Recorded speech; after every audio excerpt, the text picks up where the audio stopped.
Good evening, ladies and gentlemen. It's Wednesday night, 9 o'clock. I am your host, Rabbi Efrem Goldberg, joined by my dear friends and colleagues, Rabbi Philip Moskowitz and Rabbi Josh Broide, and we are here to take you behind the Bima. Behind the Bima, right on cue, as always, Rabbi Broide. Gentlemen, how was your week so far? Amazing. Another great week here in Boca with Corona. A lot of rain this week. Otherwise, phenomenal. Yeah, it's pouring rain. It's appropriate. Parshas Noach, pouring rain. Let's start off by thanking our sponsor this evening. Another repeat sponsor, not living in Boca Raton, but part of the BRS movement. Big thank you to Nina Isakovitz with Link Residential, brokered by EXP, serving northern New Jersey. Nina helps buyers and sellers primarily in the northern New Jersey area, but she's able to help people move anywhere in the world, including South Florida. So her personal touch, her warm, helpful demeanor. Get in touch with Nina. Follow her on Instagram at Nina Links, and she will take care of all of your real estate needs. Nina, thank you again for your generous sponsorship. So yeah, Parshas Noach, and it hasn't stopped raining. It's been a mobble. I'll just say that Rabbi Moskowitz just gave me a phone number for someone to call in New York who was interested in moving down here. Says he's heard so many great things about the community. He says the only problem he's having right now is just trying to find a house. He's got to call Nina. Yeah, and I want you to know the shul gets 3 to 4 phone calls like that, probably even a day now, but definitely a day every other day. People from New York, tri-state area, who are looking to relocate now. They want to know about the schools. They want to know about the different shuls, the different communities. South Florida is hot right now, hot market. Well, it's not only South Florida that's hot. I don't know if you follow it in the news, but we can thank the governors of some other states in the wonderful United States of America and some of their tax laws and other policies. There are, how many people do you think from the United States are moving to Florida a day? Not talking about Jews or from Jews. How many people in general are moving to Florida a day? Day? 25,000. A day. There are 1,000 people moving a day. I mean, think about that number, though. That's a third of a million people. I mean, that's an enormous number. Enormous number. 1,000 people are moving a day. Do you know that you cannot get a storage unit from Miami all the way to Orlando? There's not one storage unit available. Yeah, just call Shlomi. Shlomi will get you a storage unit. He's got one somewhere. You have to know someone. Oh, who you know. Always. Call me. I'll get you a storage unit. Always. Does that sound a little better now? Much better. It sounded like you were. It sounded like you were calling into the show. No, I think you were on your AirPods. That was the problem. Yeah. Oh, welcome. It was on the AirPods, not the Mads. Yeah. So much for being. What's funny is in the Orthodox Jewish world, we are considered like premier podcasters when we are absolutely making this up as we go, don't know what we're doing. We're 3 rabbis with full-time jobs who are doing this not even as a hobby on the side. But I've gotten a bunch of phone calls, including yesterday, had to have a conference call with a major organization, let's just say institution, looking for advice. What do you use? What's the platform? What's the technology? Where do you get a microphone? How do you do it? I said, I'm not an IT person. I have smicha. I'm a rabbi. I'm a rav. I teach Torah. Just, for an hour on Wednesday nights, we have some fun. We plug in a mic. But that's, to be an expert, you just have to know a little bit more than the next person. And this is a classic example that we are expert podcasters. Although, Rabbi Broide, our podcast did achieve a certain milestone. Maybe you want to share what it is. Breaking news. Again, there's a lot of people out there with other podcasts, but we are the only one right now that can claim that we are number 1 in the category of Judaism on Apple Podcasts. Number 1. Apple Podcasts. We are the number 1 rated show right now. Yeah, others might claim that they are, and the truth is it fluctuates up and down. But, in the top 3, and we do have a screenshot of being number 1, and that's all that matters. As long as we have a screenshot of being number 1. Is it true, Rabbi Broide, that you framed that and it hangs from your wall? It's actually everywhere. I have it in every bedroom. It's really my kids to see it. It's really great. amazing. No, it happens to be. We never thought we were going to go to number 1 when we first. I mean, you did, of course, right from the beginning. Right? I was saying, why would you do something if you don't believe you can go to number 1? It's amazing. It's amazing. I want you. When I saw the news that morning, and I texted both of you. I'm like, "Are you guys sitting?" I couldn't believe it. I was so excited. Yeah, I didn't know what you were talking about. I thought you were going to make some big announcement. Right. I didn't know either. Israel? No, it's even bigger. You wrote Mazel Tov. I had no idea what it meant. But anyway, I want to thank our listeners and watchers, those who are watching YouTube, Facebook, listening on podcasts, rate and review, help keep us up. Because again, and I say this every time, it's not about us. We're very blessed that we have other jobs and we have a lot of satisfaction in our lives. But every week we have inspirational guests and there are messages and we go behind the Bima. They say things here that you're not going to hear anywhere else. Got a lot of wonderful feedback on we've had a series of high profile guests in a row who've each shared things, from the CEO of Regeneron to Ben Shapiro and Judge Hellerstein, and they're sharing very personal about their Jewish background, about what inspires and informs them. This is where you're going to hear it. So when you rate or review and when you share what we're doing or subscribe, you're just helping getting their inspiration out. Not the three of us, but really the guests are the message. And we have a wonderful guest tonight. Super excited to be able to welcome Jude Ruchie Freuer and to learn more all about her background and what inspires and led her to where she is, and how she overcomes some of the criticism she faces. And there's just so much to talk about. We're so excited. So if you are watching live with us, because we are a live podcast stream, began as a show, and then feel free to comment, share your questions, your comments, your thoughts. We see them all aggregated together. We'll even share on the screen the most thoughtful or entertaining comments. So please let us know what you want to hear us talk about, or offer your insights on what we're talking about. You know, we are, our guests generally join 10 to 15 minutes into the show. One of the commenters on YouTube, I think, criticized us and said, hey, if you advertise or promote you're having a certain guest, hey, you got to lead the show with that person. So we don't do that. Why don't we do that? Well, I've watched many of these. We need to warm up to it. Yeah. First, I don't think the guest is what makes the show. I think the three of us make the show. And it's nice to see that sometimes we sprinkle in something special, but people aren't tuning in for the guest. Interesting. You might have just lost a couple. Sometimes we do, and we like to keep our listeners guessing. You never know when the guest is going to show on. Sometimes it's 9, sometimes it's 9:10, 9:15 we've had before. So you got to listen in. You got to know, because you never know when they're going to come on. Can I just say something? Just something you said before, which is so great, and it really, I think that's really the lesson of going to number one. Like, we can't just push that to the side. I'm going to keep coming back to it, that the show is number one.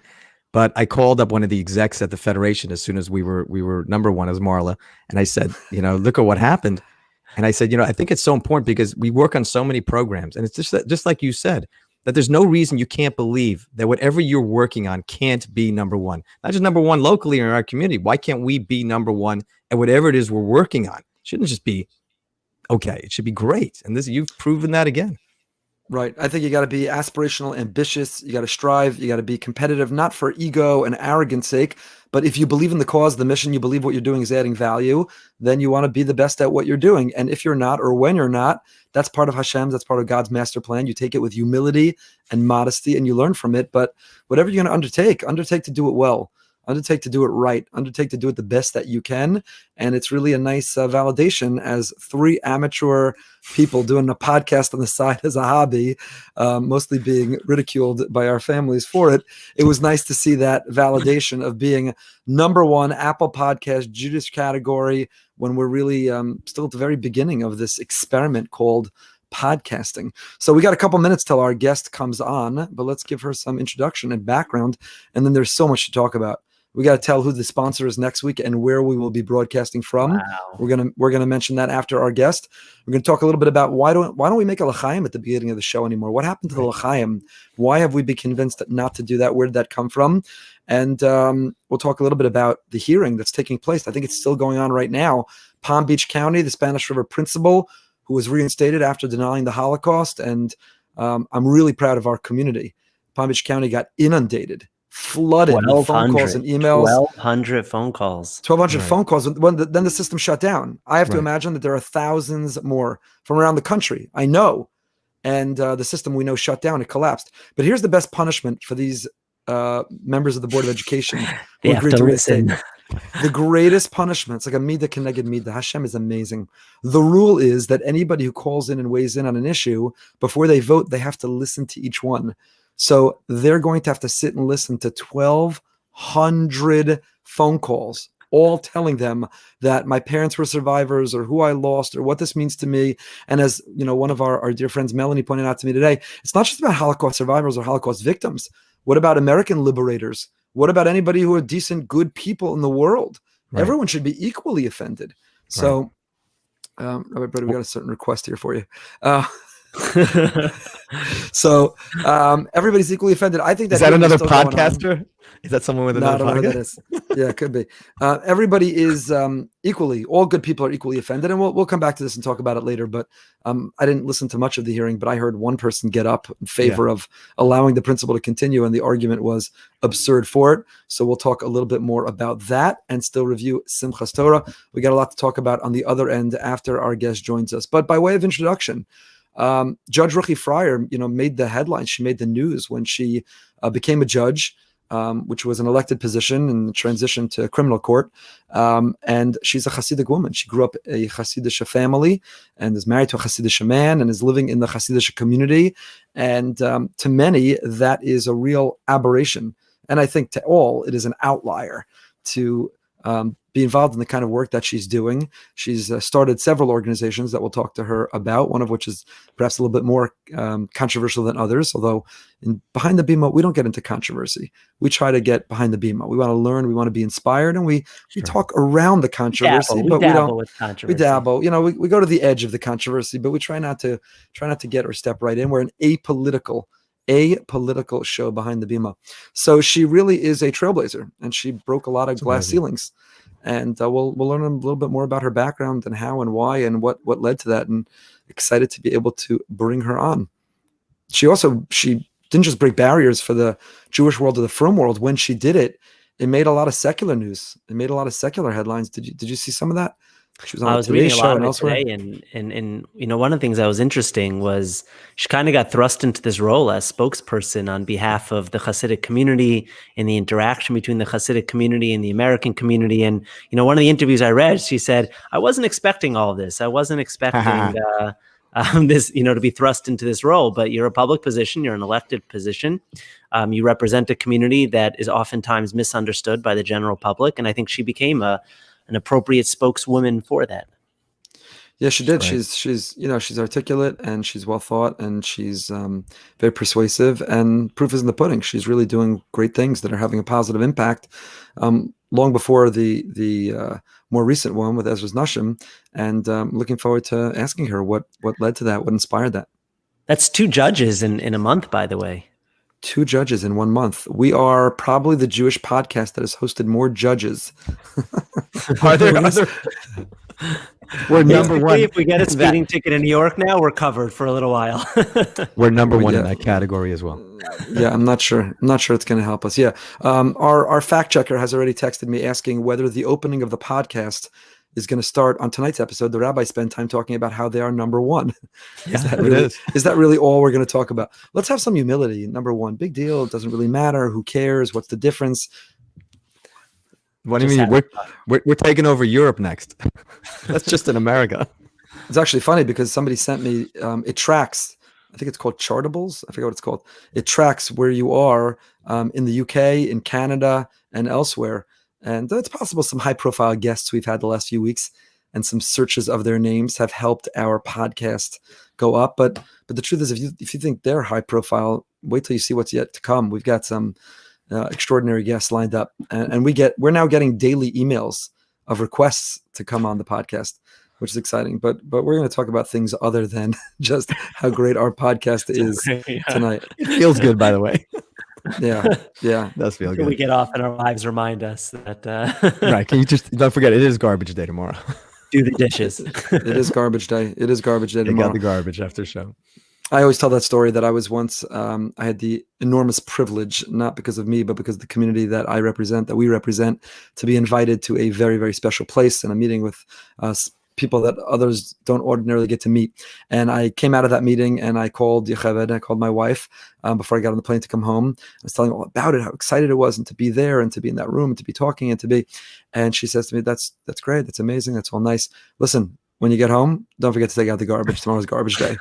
And that was like, it was a great moment. And it's really important. This is a bigger conversation, maybe one we could have with Judge Freier in terms of, we're going to talk obviously about roles of women, but our Rebbitzins in keeping us humble and grounded and giving us context and reminding us what our priorities are and what's most important. And that was a great example that I learned a lot. It gave me pause. For one moment I was like, take out the garbage. Do you know where I, and then you know who I am. And then you're like, you know what? No. And then he said, you know what? Take out the garbage, because at the end of the day, Yeah. got to take out the garbage. Your husband, a father, and a garbage taker outer, and that's part of the territory. It's part She of what actually we speaks do. about that. In one of the interviews I read of hers, she says, the saying goes that behind every successful man is a successful woman. She goes, well, behind this successful woman is a really great man. She speaks about her husband and the sacrifices that he has to make and the work that he puts in behind the scenes so that she's able to do what she does. That's Nice. beautiful. That's very beautiful. Amazing. Should have him on. Got some questions. Should I have the husband? Yeah. he's an accountant and has a career of his own, success of his own. So while we're waiting, we saw you sent out a video. I had seen it previously of the gubernatorial candidates from the state of Utah. I believe it was Utah, who did a video together, which I found inspiring. I know you did as well. What about the video spoke to you, and how could we replicate it in other states as well? Well, if we really got technologically savvy, we would share the video and then comment on it and look like a real podcast and a real talk show. It was extraordinary in Utah. The Republican and Democratic candidates did an ad together, and they spoke about that while they disagree on important issues, they're unified in caring about the people of Utah and the United States of America. And it ends by saying, I'm so-and-so and I'm so-and-so, and we approve this message. And halavai, wouldn't it be amazing if we could all disagree agreeably and make room for people with other opinions, and also offer a context that we have so much more that unites us than that divides us. We're patriotic. We care about the U.S.'s relationship. In our world, we're committed to Torah and to Jewish people and Jewish continuity. In their case, it has to do with the people of Utah and of America. And they framed it in such a way that was such a reminder. Now, what jumped out at me about it was how startling it was. And isn't that a shame? And isn't that a crime that in 2020, it is startling to see elected officials on opposite sides of the aisle, or candidates on opposite sides of the aisle, be able to cooperate and coordinate is such an aberration and is such an outlier that it was actually shocking and startling. It shouldn't be the news at all. It shouldn't make any news that two people got along. Yay.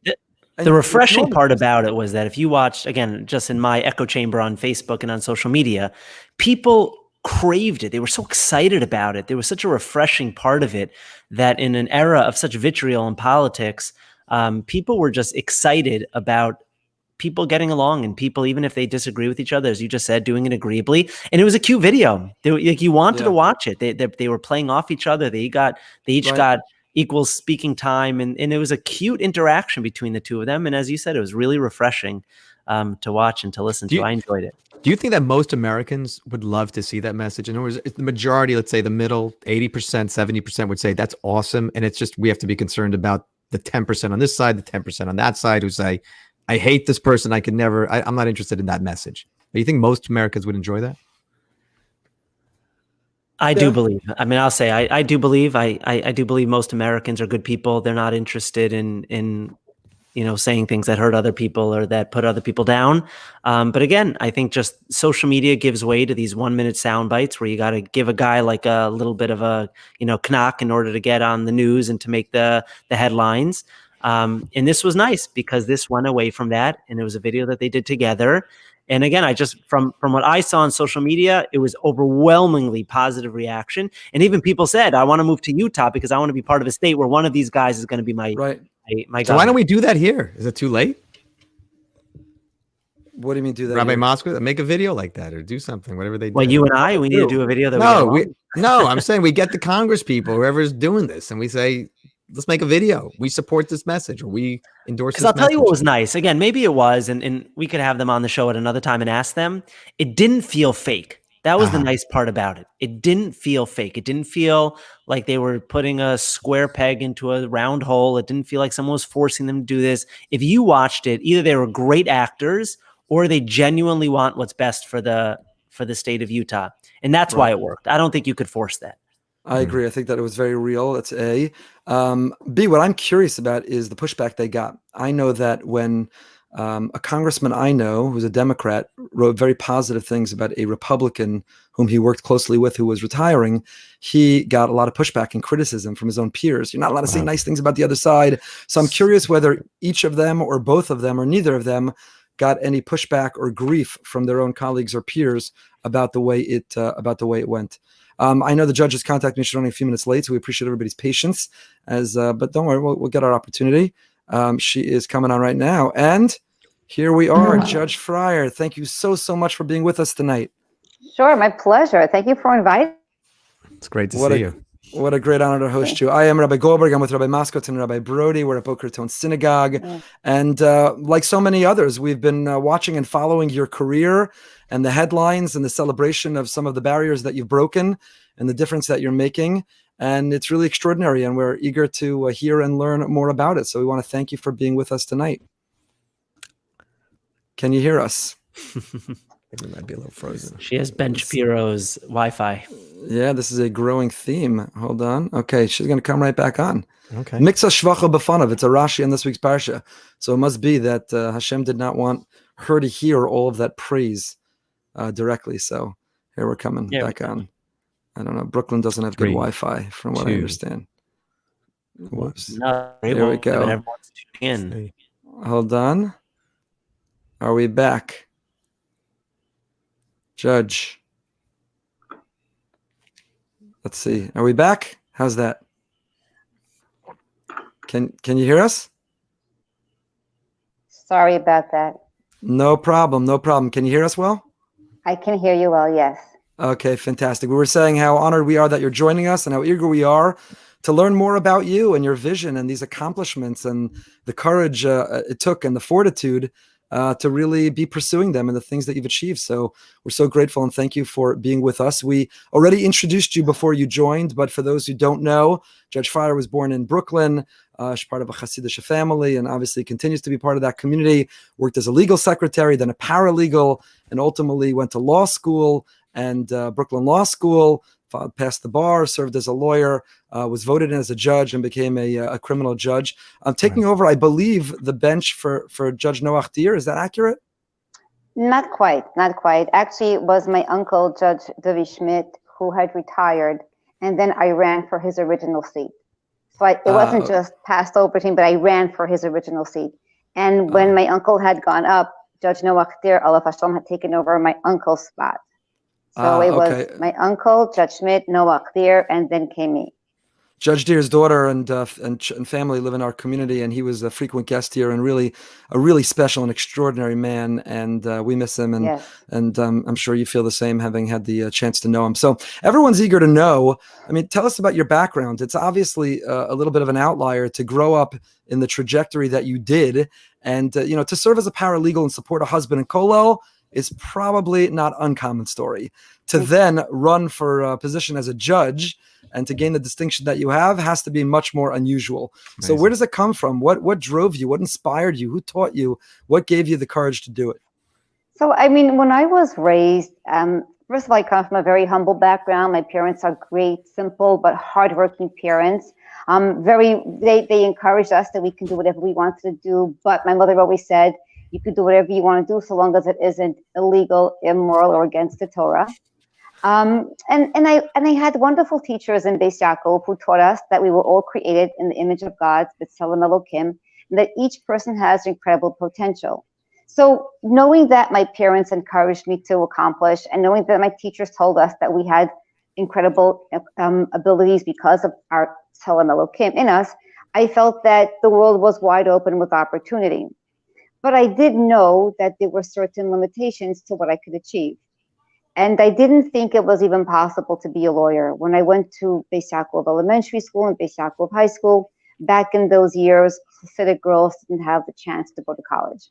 It wasn't until I turned 30, when Touro College had opened up its doors already, and there were college opportunities that were acceptable for the Hasidic community, that I actually decided that this is now the time for me to go. I can't be a secretary my whole life.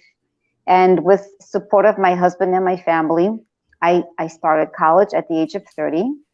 At that point, I had my first 3 children were born. My 4th child and my oldest daughter was born my first semester in college. I graduated college 6 years later. By then, I had my 3 boys and my 3 girls. So I have 6 children, Kanahara, just like the Brady Bunch, in that order, but 1 husband. And it really just was a combination of my firm belief in God, that if God wants something to happen, it's going to happen. You just have to try and work hard and pray to God, and then things can happen. So it was, but it also was a very long journey. We'll talk about this like 30 minutes. This is a 30 years plus journey. And Right. it was for me, the biggest struggle was I didn't want to compromise my Hasidic values. And I was raised that there's the outside world and then there's our world. And that if you step out of our world to pursue secular studies, you won't be able to come back in. And I said, I want the best of both worlds. Why does it have to be that way? Why do I have to compromise on my Judaism and Hasidism to be successful in the outside world? So it was really just my personal journey. It was Ruchie Freier's personal journey to prove that we can have it all. I didn't think and it you've would proven be, that. Yeah, well, and you've proven it and you're proving it. But I'm curious, on that way up and on that journey, were there points where you felt that there were some of your aspirations which you couldn't reconcile with that Hasidic background and with the Hasidic hashkafa, that there were certain limitations or boundaries, and that you would not be able to have it all or achieve it all? Were there people in your life who told you that you couldn't have it all, achieve it all in terms of impact on greater family, the community as a whole? Did you feel pressure, or all along have you felt that it all reconciles, it all integrates, and as long as you're within the parameters that your mother already set out for you, then you're good to go? There were naysayers every step of the way. Every time I would turn a corner, somebody would say, it's impossible, it can never happen, you'll never make it past college, and even if you do, you'll never pass the LSAT. And if you pass the LSAT, you'll never get into law school. And if you do, you'll never pass the bar. And even if you do, who's going to come to some Hasidic woman who's opening up a law practice? So every step, and I learned to just close my ears and say, there's a God above. And if he wants it to happen, it's going to happen. And oddly enough, had you shown me a map of North America when I was in law school and said to me, Ruchie, where do you think you'll have a law office? The last place I would have picked was Kiryas Joel in Monroe, New York. And that's where I opened up my first office. And I have incredible gratitude to that community because they welcomed me in. And that was my first law office. They loved the fact that I spoke Yiddish. They loved the fact that I was from the Hasidic community. And they really put me on the map, the Satmar Hasidim of Kiryas Joel. Wow. Yeah. Wow. Are there steps that you want or wanted to take, but you don't because you don't think that they can work together with these other values of your life? Or are there positions that you would seek out, but that would just be too complicated, or public roles that you would want to have, but that you think are more difficult? Or do you feel that as long as you're within halacha, morality, then the sky's the limit? I think it's the latter. I really feel that way. I hope with God's help, I should continue to be able to achieve and to grow and to rise in the law, because that's really my dream. I've been very involved in emergency medicine, but that was a complete different story. And that just came out of left field. And I was really provoked into emergency medicine. It was because a group of religious men told me that I couldn't do something because I was a Hasidic woman. And they pressed the wrong buttons. That is the worst thing to do. So when I was advocating for a dozen women who wanted to join the all-male EMS corps in our neighborhood, they would have been much smarter just taking in these dozen women, and they would have never seen me again. But they told me that women couldn't do it, that if you're a religious woman, you couldn't be an EMT, and that people would die. And I said, no. What was the reason? What was the reason they gave? Oh, that men are, when it comes to speed and strength, men are superior. And that people would die if women had to respond to calls. And the classic case was, Ruchie, what would you do at 3 o'clock in the morning? Someone goes into labor on the 3rd floor, a non-elevator building, and she weighs 300 pounds. What would you do, Ruchie? You know what the answer is? The same thing the men do. You call for backup. So... And I've done that already. I've delivered babies all different times of the day and the night. And it's really a woman's role to help other women. I was accused. That really was the harder challenge, rabbis, than actually pursuing law.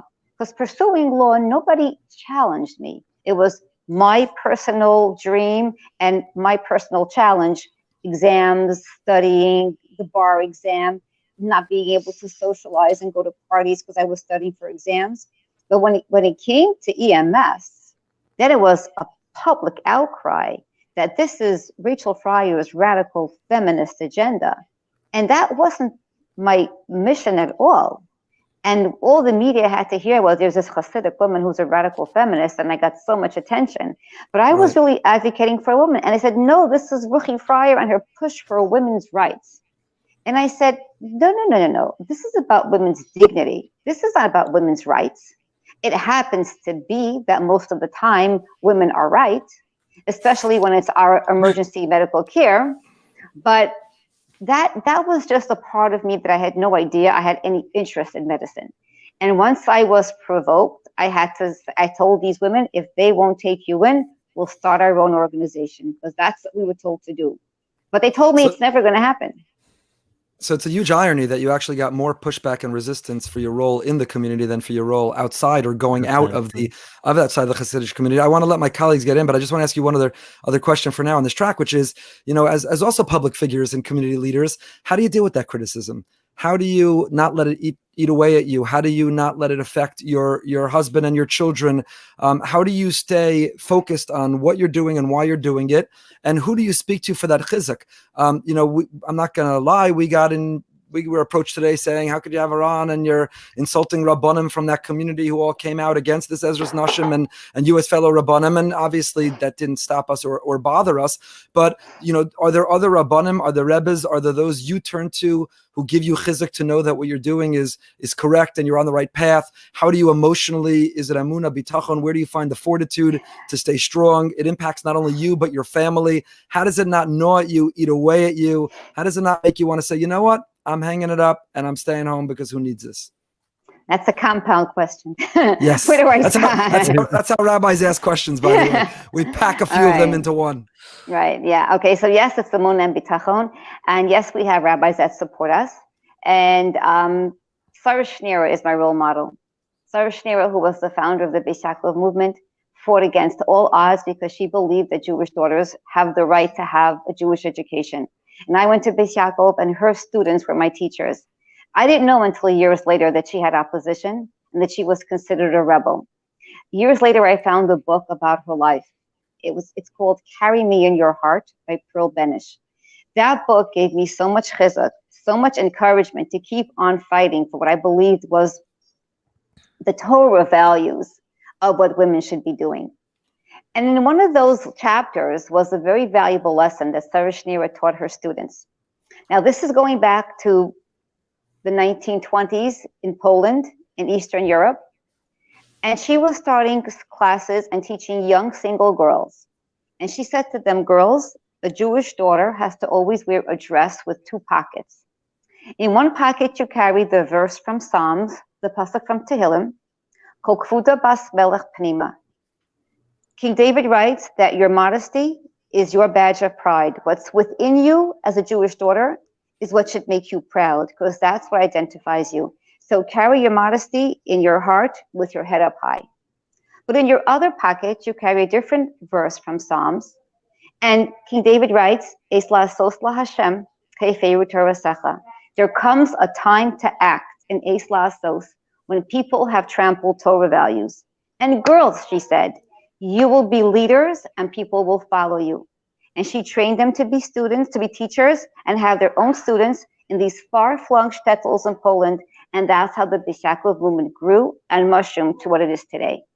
So that's what gives me the chizuk to know that, yes, I'm doing something right. What could be wrong? Why do I even have to have a rabbi approve a woman helping another woman give birth? I think if a man wants to help a woman give birth, that may need some rabbis to sit and scratch their heads and tell me why that's the preferred method of a woman giving birth. Where in the history of the Jewish people have we had in the Bible that men helped women give birth? The midwives were just that. They were not mid-husbands. And it was not Moses and Amram that were running around on camelback in Egypt delivering babies. It was Yocheved and Miriam. So I feel very strongly that this is the right role, and this is what women should be doing. And sometimes God wants that from us. Sometimes, rabbis, I could feel what Abraham felt like when he was told to sacrifice his son. I sometimes feel like the amount of Mesirat Nefesh, of sacrifice that I have to endure for this mission is something that it cannot be measured. But we know that if you want to do something, when it says in the Talmud, Lefum Tsara Agra, based on that toil is your reward, they weren't kidding. So that's what keeps me going. And then I look back and I see how many people I've helped, how many girls are now studying medicine, how many frum girls are keeping true to their frum values and pursuing what their dreams are. It gives me the chizuk to go on. And your family too? Absolutely. They're my biggest fans. My family, my husband, and my children. When I ran for public office, by the way, it wasn't Ruchie Freuer that ran. It was the Freier family. It was a complete family project. Wow. First of all, I want to thank you for joining us. And there's so many parts to what you just shared that are incredibly inspiring. The least of which is that you started college at 30, your determination, your perseverance. It's really, really inspiring. So I want to thank you. I read an interview with you from a couple of years ago where you were asked about your role as a role model. And you interrupted the interviewer by saying that I try to shy away from the term role model. I can't possibly be a role model, but I consider myself a trailblazer. And I was curious about why you don't consider yourself a role model. You just spoke about the impact that you hope to have on younger women, emphasizing the field of medicine, EMS, pursuing their goals. I'm curious why you don't view yourself as a role model, why you shied away from that term, and how you differentiate between a role model and a trailblazer, and what message do you want to give in that regard to younger women, to men also, about the life that you've lived and the goals that you've achieved. Okay, so when you're within and you're part of the Hasidic community, you get to learn about so many different ways that people observe their Hasidism. So what to me is completely acceptable as Hasidic women may be very unacceptable to my cousin who lives in Williamsburg or my other cousin who lives in Kiryas Joel. So therefore, if I were to say, hey, everybody, I'm the role model for all Hasidic women, I would be earning myself a very, very unhappy situation. It would not make anybody happy because I can't possibly say that everybody should do what I'm doing. That really wouldn't make any sense in the Hasidic community. However, a trailblazer is someone that clears the path, and whatever path you are from, whether you're from the Bobov community, the Satmar community, the Lubavitch community, the Litvish community, we all have different ways how we observe Judaism. Stick to your way. Stick to the path that your parents have laid down for you. However it is that you cover your hair, however it is that you light the Shabbos candles, you don't have to do it my way. You do it the way you were raised, but there's a path for you to success. And I want to clear that path and blaze a trail so everybody can go on their derech.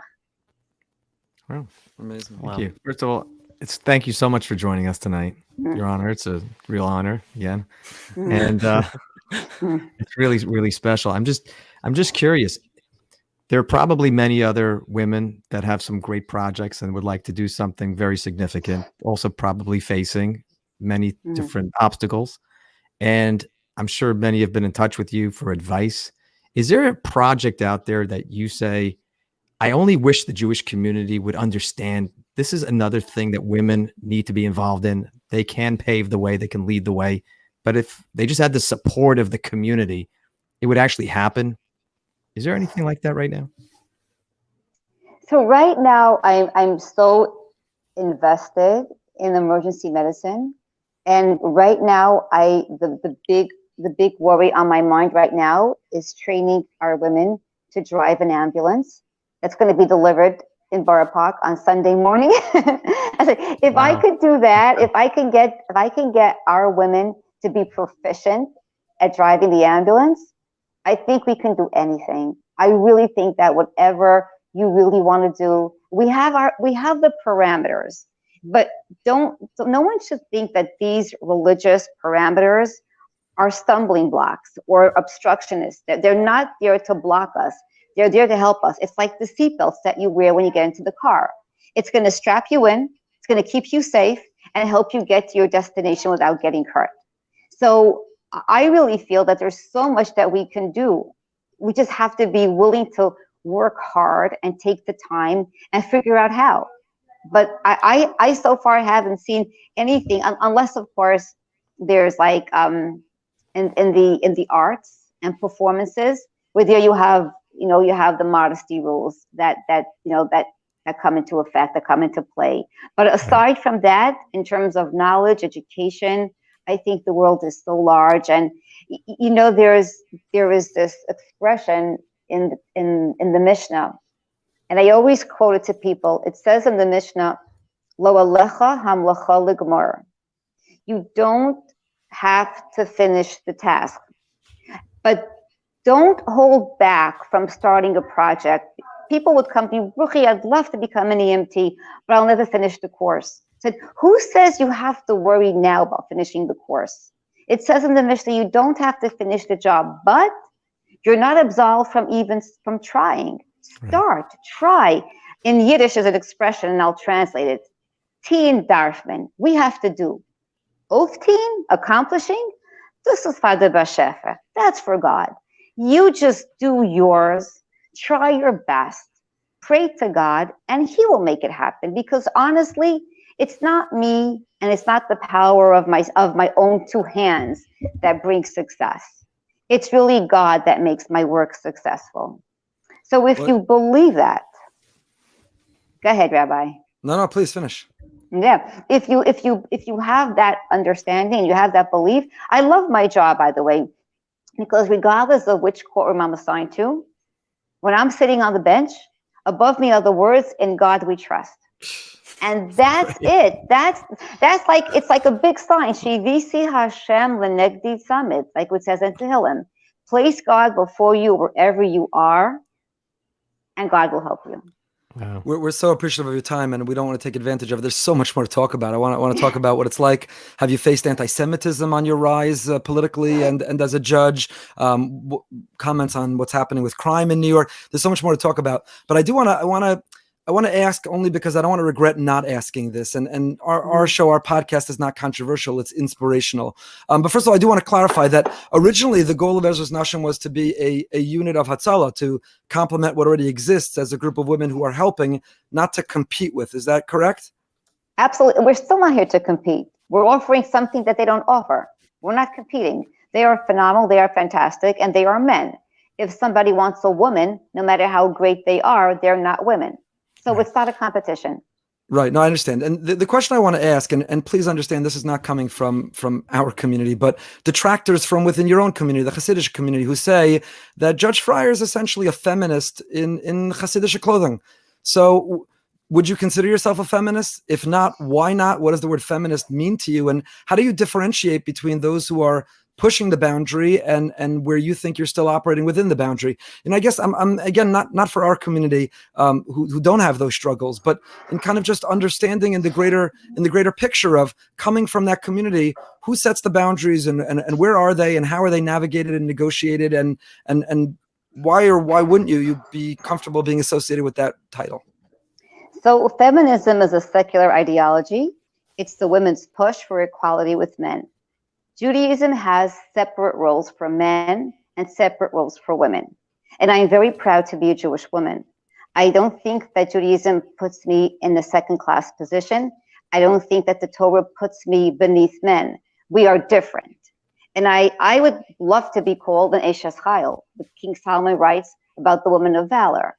And he says that she is strong, she's doing business overseas, she's up late at night. So the Torah values of women are the values that I can identify with. Now, I'm not here to say that women who haven't pushed for the women's right to vote, the suffragettes, or the women who have made it easier for women to get equal pay for their work.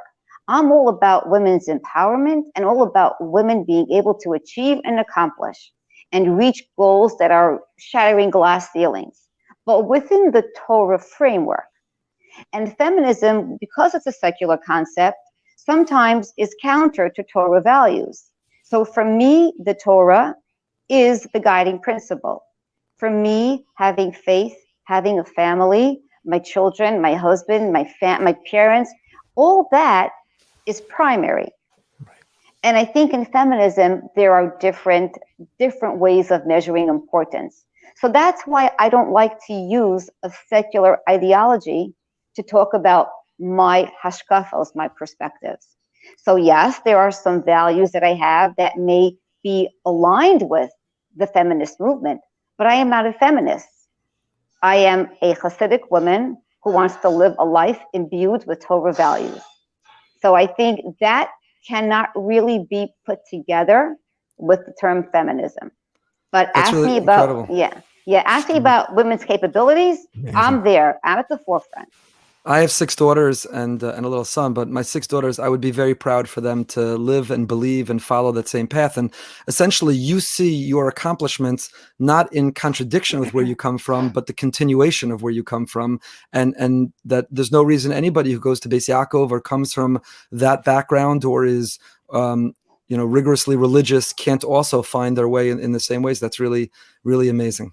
In fact, when I go to speak to high school students or girls that are graduating high school, I tell them that they have to realize that we all have our values and our hashkafos, our perspectives, and everybody has something that connects them to God.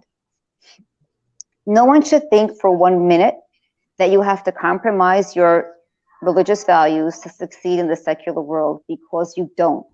Whether it's the corporate world, the medical world, the league, wherever you want to go, whatever connects you to God, hang on to it. Don't let go. And I'll tell you something else. Not only will it not hold you back, but it will be the propeller. It'll propel you to succeed, because people respect people who have values. And they want to have someone to look up to. So I tell these girls, when you're going to get a job and you're going to go work in an office and you can only eat the kosher food and you're going to go home for Shabbos and you're going to be very obvious that even when no one is looking, you're not compromising your values, who do you think they will trust when they have some sensitive corporate information, if not the person who sticks to her values without compromising them? So that's my experience. That's what I have learned. It will help you. It will not hold you back. And not every job is the right job. Sometimes if a job doesn't work out, it's not necessarily anti-Semitism. Some people are just antisocial, and some people are just not worth it. I've had jobs where I just left. I felt, hey, New York City is a big place. If this job didn't work out, I'm sure God has something better in store for me.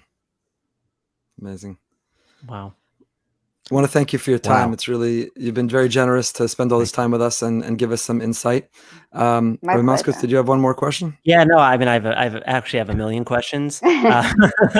This has really been one of the most substantive, in many ways, inspiring conversations we've had on the podcast yet. I want to ask you about Rabbi Goldberg's question about anti-Semitism. Does it ever work against you? I want to ask you about what do you do when secular law and Jewish law contradict each other and conflict? How do you reconcile those two? But I guess if I had one question, obviously you defined yourself as a trailblazer, and so much of what you're doing is so out of the box. And as you said, you're breaking down barriers and shattering glass ceilings and paving the way for women. If you could maybe just give our listeners some insight into some of the other changes that are going on in the Hasidic community. You know, you described even that when you went to school, becoming a lawyer or a judge was never a possibility for women. When Sarah Schneer did what she did, that was revolutionary. It was a trailblazer.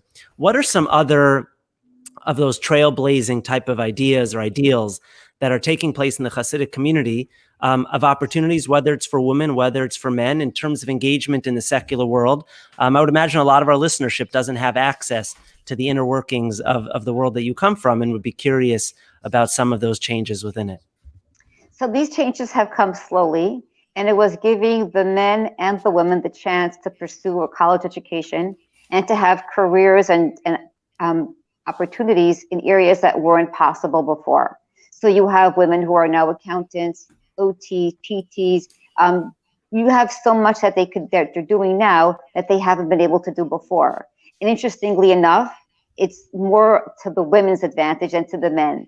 You see more women becoming professionals, and you see actually the men becoming professionals.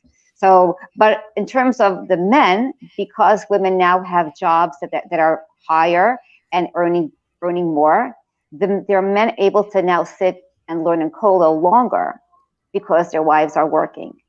So you have now in the Hasidic community so many kollels and so many men that are learning much more than you had years before. So I think you have an exponential growth in Torah, and also the opportunity for women to pursue their jobs and be able to support their husbands.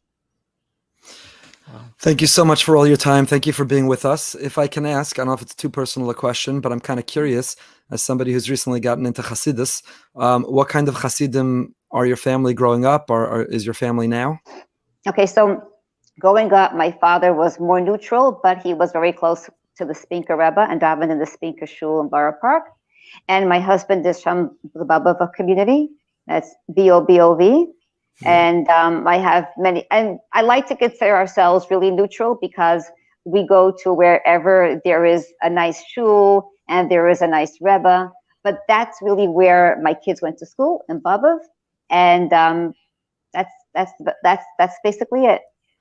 Well, I'll tell you, Judge Freier, we have a growing movement of Hasidim actually moving to Boca, buying homes, winter homes, coming to visit, and not in other communities where they're trying to transform necessarily to become a Hasidic community, but really they're loving our diversity and our openness, and yet our Torah intensity and values. And we'd certainly welcome you and your family anytime when things get better or improve.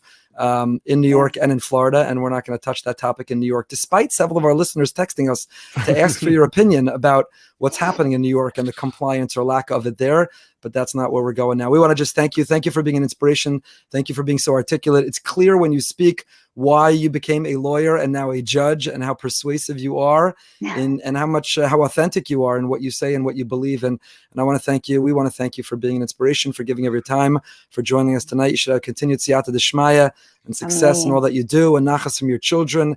And don't listen to the naysayers. We all struggle. Stay true to who you are, doing amazing things and inspiring a ton of people. So thank you so much for being with us. Thank you, rabbis. Haslacha, Rabbi. Have a good night. Thank you. Thank you. Wow. First of all, that should be required listening. I want you to know, I think that should be required listening in high schools, around Jewish schools, around the country. It will be. That is what many of our commenters are writing, sending to my daughter, sending to my granddaughter. Right. Here's another one. High school students should be watching this.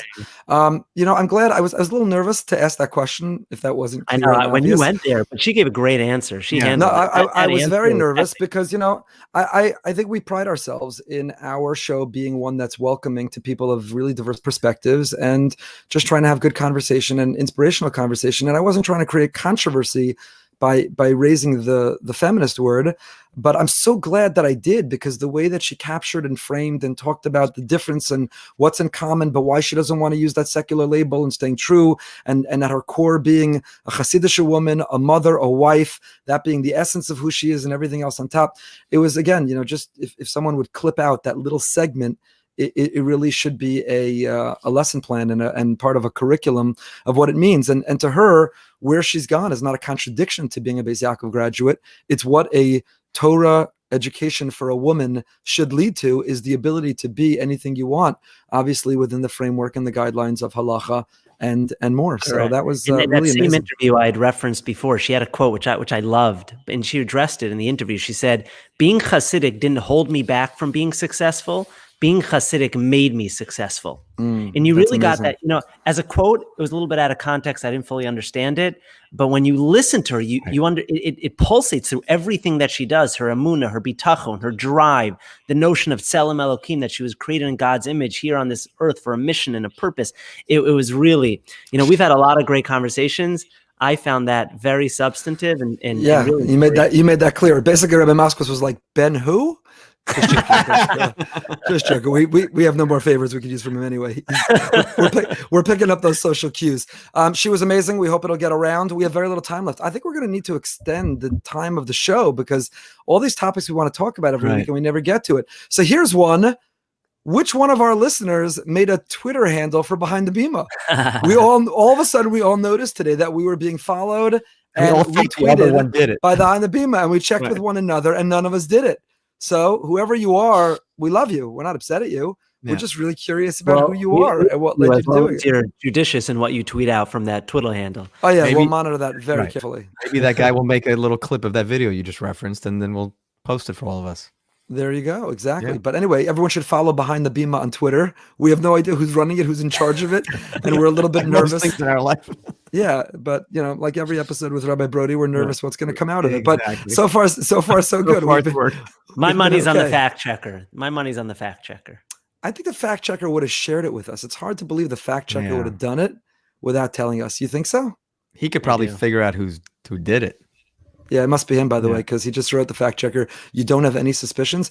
By the way, let's just go back. Apparently, in that Board of Education meeting of Spanish River, that is voting about reinstating the principal who denied the Holocaust, apparently they're now debating, what if we just read a list of people who called to voice their concerns instead of having to listen to the thousands of voicemails? I think that should be their punishment. Their punishment has to be that they have to listen to them all.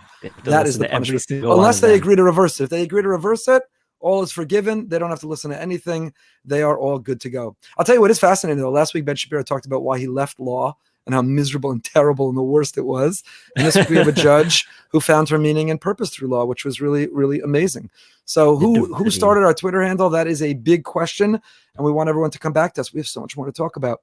Let's talk about, first of all, again, we want to thank Nina Zikowitz, award-winning realtor, with links at Nina Links on Instagram, and take care of all your real estate needs. Thank you for your sponsorship and your generosity tonight and always. And again, another example, the BRS movement stretching well beyond the Boca Raton geography. Gentlemen, next week, the sponsor of Behind the Bima is a new restaurant in Boca called Roadhouse. And not only are they sponsoring Behind the Bima will be broadcast from the Roadhouse. Live. Our first. I don't know, actually. Is it called The in-person Roadhouse show. or Roadhouse? Do you say I we're think just broadcasting? Roadhouse. Okay. And I heard Rabbi Broide, they're cooking you up an Impossible Burger, Oh, I can't wait. the vegan food for Rabbi It's gonna be Broide. so great. We a weren't raw sure. cow for Rabbi Broadcasting Goldberg. from. Got to clarify that. Broadcasting from Roadhouse or The Roadhouse. In any case, we have award-winning chef Seth Warshaw is one of the drivers behind this new group of restaurants. To be clear, we have wonderful restaurants in Boca. We love them all. We want to promote them all. We have actually, when we were in our worst of the pandemic, we were putting free ads and free daily emails, no charge, to all of our local kosher establishments, encouraging everyone, buy takeout, support, and go. And we still can't encourage it any more than we are right now. Go support, whether you're comfortable sitting in or take out, but support those local establishments because we appreciate them and we want them and we need them to be here, all of them. So we're not going to the Roadhouse to favor. We're going there because they're sponsoring. Anybody can sponsor, and we'll broadcast from where you are. Are all the fans going to be we'll going to be looking through the window? Are they invited to this have Roadhouse? We should have. I don't think so. I don't think background. Yeah. They're all going to be there. No live audience, but we are broadcasting safely spaced, one inside and two outside, far away, each their own mic and laptop. We're going to broadcast from Roadhouse, and throughout the show, they're going to be bringing us different foods that we're going to be trying. Oh, I can't so wait. that people will be able to see some of the creative. Seth is one of the most creative chefs out there. And you'll be able to see some of his inventions and creations. They'll bring them to us, and we will try them live on the air. Hopefully, those. I'm gonna have to break my rule of not eating after 8 o'clock at night. But there are two great comments. First of all, one of our listeners thinks that maybe Ben Shapiro started the Twitter account after he was on our show. He was so enamored by us. And another one of our listeners wants his wife to become an attorney so he can go to Kollel. I thought that was great. That is good. That is good. So we will be live from Roadhouse. We're very grateful to the owners of Roadhouse for sponsoring. Not only will we be tasting their food live on the air next week, we will also be hosting Seth, who will be in town, and we will interview and talk to him about the food. And I'm not sure he'll be the only guest. We may have an additional guest next week. So it'll be the first Behind the Bima that is on the road appropriately at Roadhouse. Everybody tune in next week, 9 o'clock. And it'll be the first time we can see each other. The first time we can see each other while we're broadcasting. First time we can see each other. That's true. Or maybe from a distance. Why did we not make a l'chaim tonight? We've been talking 2 episodes. Why we're going to get to that. Couldn't we get to that after next week's show, by the way? That might be a fair Why do you have point. to stop? Wait till 2 weeks. That might be a fair point. I'll tell you why. So how did it start? Who wants to share how it started that we made a l'chaim? Corona. Started to make a l'chaim because people were really feeling the frustration, the anxiety, the sadness of COVID. And that's really why the show started. We just wanted to have some fun and let people into our lives a little bit and have some fun with people. So we thought a l'chaim, relax people a little bit, obviously in a mature, responsible way, but to give everyone something to look forward to on Wednesday nights. And obviously that all changed, Rabbi Goldberg, when you got a phone call. It did. Well, this just in from one of the secret owners. It's Roadhouse, not the. There's a big debate about BRS. Is it the Boca Raton Synagogue or Boca Raton Synagogue? Boca Raton Synagogue. No, well, and if you're from Israel, it's the BRS. The BRS. It's Boca Raton Synagogue, and it is Roadhouse. It changed when I got a phone call because the truth is, we always felt it's kind of lighthearted. We're making l'chaim. L'chaim means to life. We're grateful to be alive in a pandemic. What we're celebrating or marking that week. And you know what? As long as we do it in moderation and responsibly, then why do we have to be apologetic? We are sensitive and aware of those who struggle with alcohol. We preach moderation. We teach moderation. We've hosted events about it. And why do we have to be apologetic about it? But that changed because I got a phone call. And the phone call was the following. And I was really moved by that phone call and shared it with both of you. And I think you were too. The individual said to me that they've been in recovery for 6 months. And this is what he said to me. He said, when there's alcohol at a Jewish event, it's my problem, not yours. If I'm at a wedding and there's wine under the chuppah, my problem. A wine at the bris, my problem. Wine even at the shalom zachar, wine at the purim suda, it's my problem. And he said, I'm prepared and I'm getting support and I'm figuring that out. He said, I even understand when a rabbi decides they're going to do a scotch and cigar shiur in order to attract men to come learn with them who without that wouldn't come learn. That for the sake of Torah, in doing it moderately and responsibly, if there's some catch or gimmick of scotch and cigar, he said, I understand that. He said, my question to you is this. What does the l'chaim add? Is anyone listening or learning because you make a l'chaim? Does it add something that would justify that for me, just seeing the l'chaim becomes another point that I need to think about and overcome? He said, when it adds something, it's on me to have to confront it. But if it doesn't add anything meaningful for you, do you really need to do it if it becomes something I have to confront? And when I heard that, not just his voice, it's not someone I know, this is someone who called from outside of Florida. I said, you're right. You're 100% right. On a Wednesday night at 9:00, I don't think we need to do it. So we stopped doing it. And I'm excited in this context to share that we actually have a new partnership and program that's going to be coming out. We're going to be announcing soon. Very, very meaningful. Talk about trailblazing. Yeah, well, we tragically suffered a terrible loss. It was during Corona, but there was a young man in our community who tragically overdosed, and his amazing family, generous family, and visionary family. It'll be public, but I don't have permission per se to share it on the podcast. I'm not using their name now, but in memory of their son, Jonathan, are dedicating a new partnership between us and a program called Onward Living, led by Moshe Yachnes, Yehuda Shakit, and others. And we're going to be doing a joint program where BRS and our members are host families that are connected with people at different stages of recovery who come from the Frum community. Palm Beach County is the capital of rehab of the world, and people go through a rehab program, but they still need to connect to family and connect to the religion in a healthy way.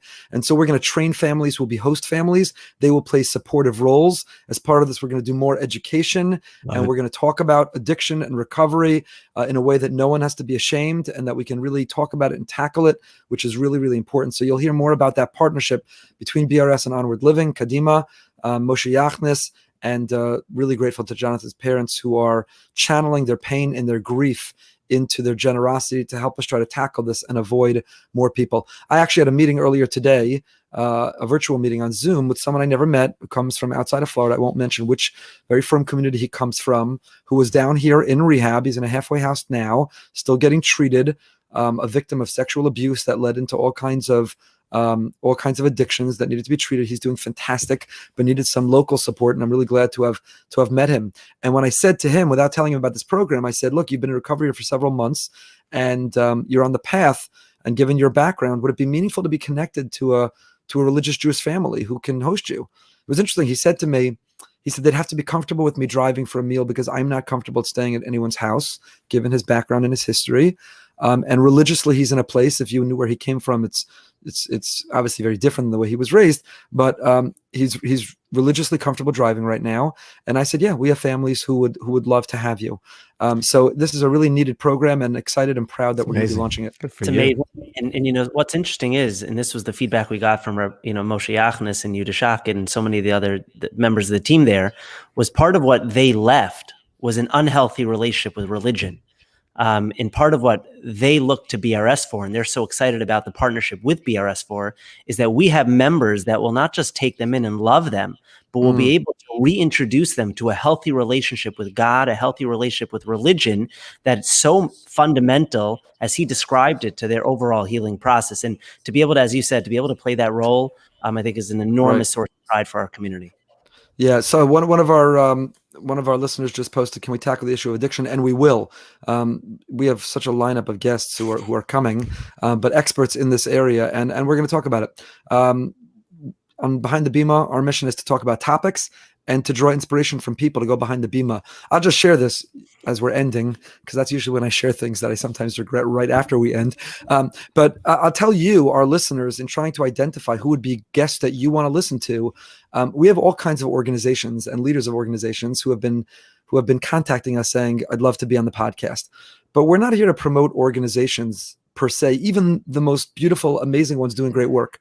We're here to talk to inspirational people and go behind the Bima about their background, how they're very real, things about them that others don't know, ways that we can learn about them that you can't see in some of the other ways that they play that public role. So those are the type of guests that we're trying to bring to you, are inspiring people, trailblazing people, really diverse. I mean, I don't think you get more diverse than we've had, comedian, businessman, federal judge, woman trailblazer, CEOs, podcaster, CEO, owner of an NFL team, huge rabbanim, inspirational rabbanim. So that's really driving who we're bringing on. We are over our time.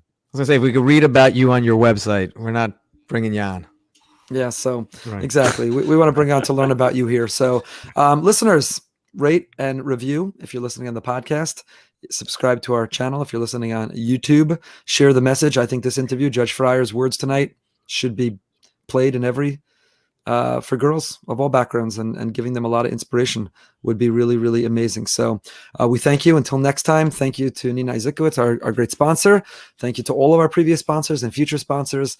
Until next time, stay happy, stay healthy, and stay holy.